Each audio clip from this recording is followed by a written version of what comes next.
Jason Reitman, welcome to IEticket.com. Thanks for having me. Up in the Air. I saw this movie. I love this movie. This is a type of life, though, I have lived before. Now, how did you come up with this concept of this film? Well, Up in the Air was based on a book by Walter Kern, and what I loved about the book was it was about a man who fired people for a living and spent his entire life in flux on the road, airport to airport. I thought this was a wonderful metaphor for modern life, and it really spoke to me as a guy who was constantly on the road, whether I'm making or promoting my films. And yeah, I couldn't help it. I just got involved, started writing it.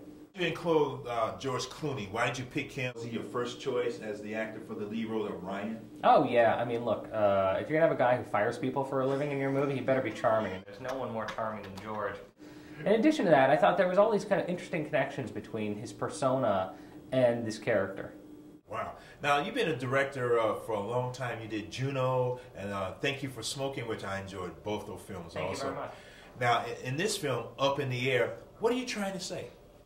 You know, I don't really have a message with my movies. Hopefully, you know, there's an opportunity for the audience to think about what's important in their lives. I mean, this is certainly about a man choosing what community he wants to belong to and who he wants in his life. And I suppose I'd want the audience at the end of the film to question themselves on the same thing.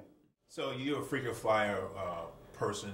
You fly a lot, and you're up in the air. Do you see, in your own personal life, do you see a lot of people like this, the same type of life that they fly all the time, in airports all the time? Certainly. Today I'm about to get on my 10th flight in 10 days. Wow. Yeah. But you know what? I actually kind of like it. I think that somehow air travel is the last refuge for those who like to be alone.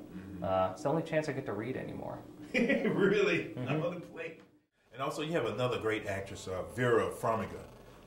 How did you choose her? Why did you think of her? How did she get into the movie? I saw Vera for the first time in a movie called Down to the Bone at Sundance and just immediately fell in love with her.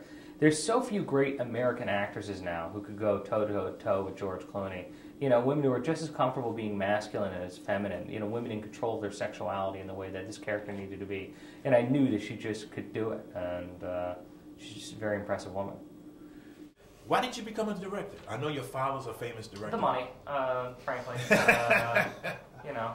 It's not control? It's not about control? I like to move people. I like to tell people stories. I like to make people laugh. And I think that filmmaking is just the greatest storytelling format. Spent so much time as a kid in movie theaters, almost like daycare, just spending morning, noon, and night, seeing 3 movies in a row.